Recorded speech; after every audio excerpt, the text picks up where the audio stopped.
천국의 열쇠 제2부 기묘한 천직 1-3 밖은 비가 억수로 퍼붓고 칠흑같이 어두웠다. 비는 길바닥에 물거품을 일으키며 전혀 인기척이 없는 거리의 도랑으로 흘러내리고 있었다. 겨우 메르컷 와인드의 언덕을 올라서니 멀리 읍내 공회당 광장에 켜진 조명등이 희미하게 보였다. 프랜시스는 심한 바람과 어둠 때문에 다시 새로운 공포감을 느꼈다. 그것을 떨쳐버리려고 입술을 깨물었고 자꾸만 빨라지는 어머니의 발걸음에 보조를 맞추면서 무턱대고 걸었다. 그리고 10분 후 두 사람은 국경에 있는 다리를 건너 물에 잠긴 부두를 따라서 제2합숙소 앞까지 왔다. 그러나 여기에서 어머니는 깜짝 놀라 멈춰섰다. 합숙소에 자물쇠가 잠겨 있었다.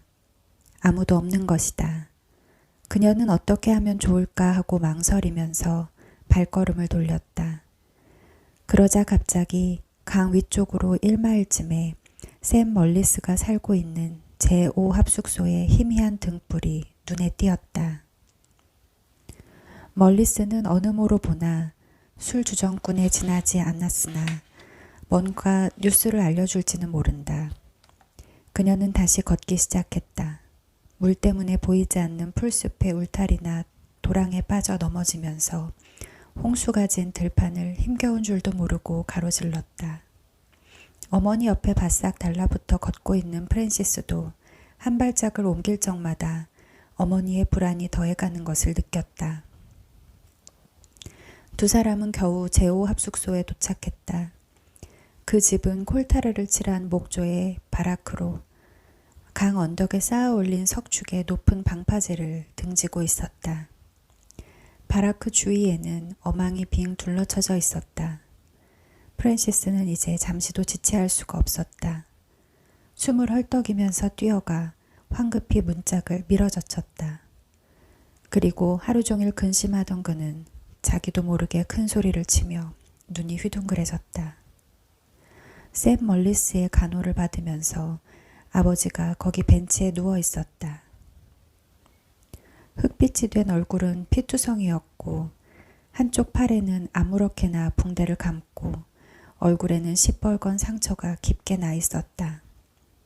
두 사람은 다 같이 스웨터에 허리까지 차는 장화를 신은 채였으나 옆 탁자 위에는 술병과 컵 2개가 놓여 있고 세숫대야의 탁한 물속에 빨갛게 물든 해면이 떠 있었다.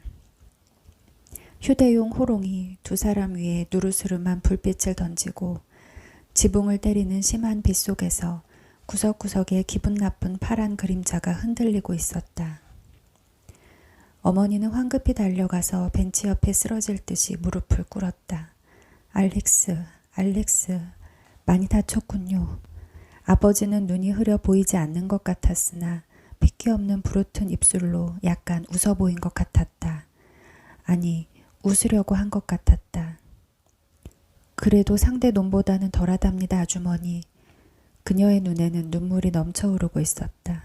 그의 고집, 그에 대한 사랑, 그를 이 지경으로 만든 자들에 대한 분노의 눈물이었다. 여기 왔을 때는 이미 가망이 없다고 생각했을 정도였습니다. 멀리스는 묘한 표정으로 말했다. 하지만 내가 위스키를 2잔 먹였더니 기운을 차렸어요. 그녀는 타는 듯한 시선을 멀리스에게 돌렸다. 토요일 밤이니까 여느 때와 마찬가지로 취한 것일까? 이 바보 녀석이 이렇게 중상을 입은 남편에게 술을 먹였나 하고 생각하니 너무나 엄청난 일에 온몸이 마비되는 것 같아 아무 말도 할 수 없었다. 그가 피를 많이 흘린 것을 바로 알았다. 그러나 여기서는 무슨 수를 쓰고 싶어도 붕대 하나 없었다. 한시라도 빨리 데리고 가지 않으면 안 된다. 그녀는 긴장하여 중얼거리듯 말했다. 어때요, 알렉스? 나와 함께 걸을 수 있겠어요? 괜찮을까? 천천히 걸어가기만 하면. 그녀는 공포와 싸우면서도 열기 오른 머리로 생각했다. 본능적으로 어떻게든 남편을 따스하고 밝은 안전한 장소로 옮겨야겠다고 생각했다. 관자놀이에 뼈까지 파고든 가장 심한 상처는 다행히 겨우 출혈이 멎은 것 같았다.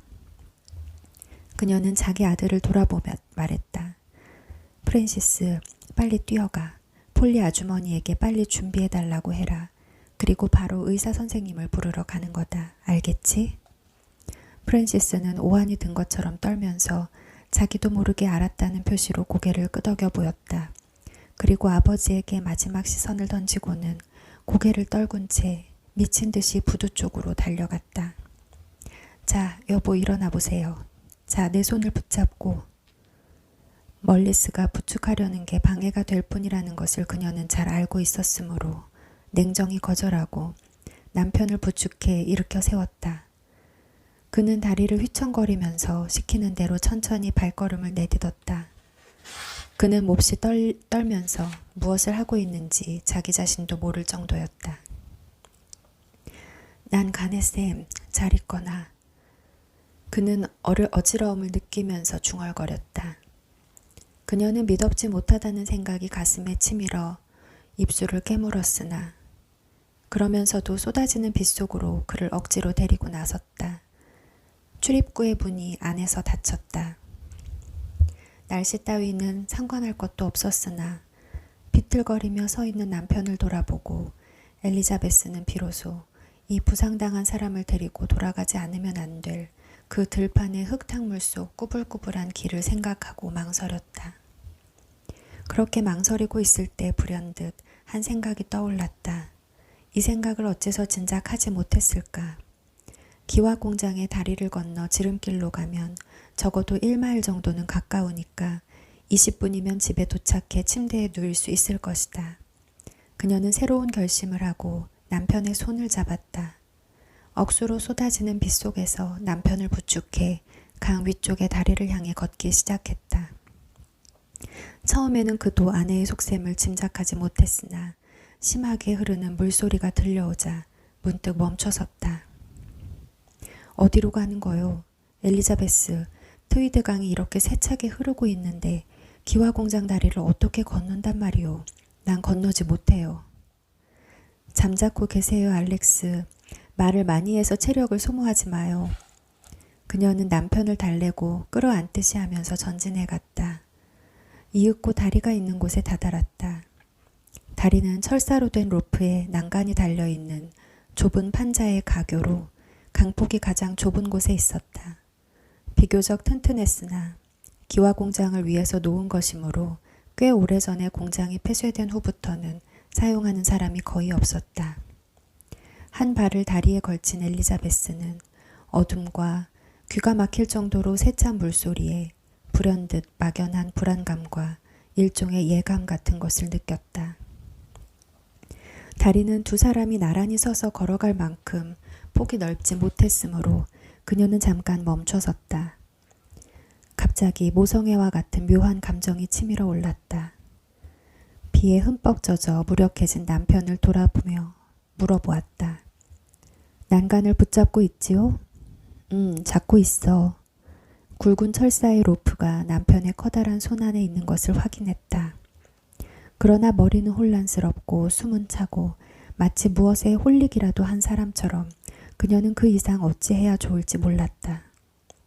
저를 꼭 잡고 따라오세요. 그녀는 강조했다. 두 사람은 한 걸음 한 걸음 걷기 시작했다.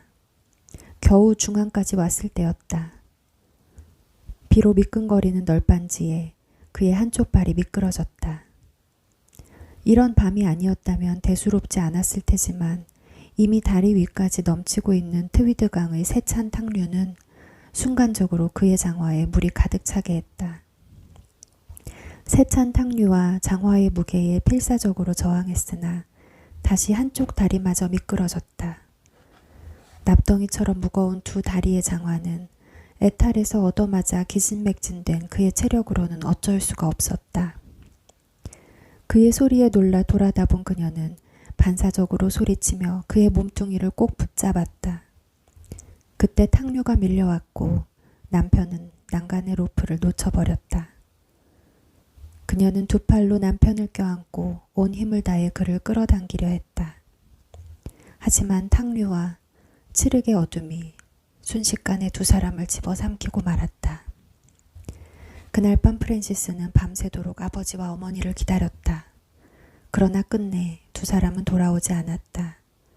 이튿날 아침 강물이 약간 줄어들었을 때 서로 꼭 껴안은 두 사람의 시체가 모래톱에 가까운 물가에서 발견되었다.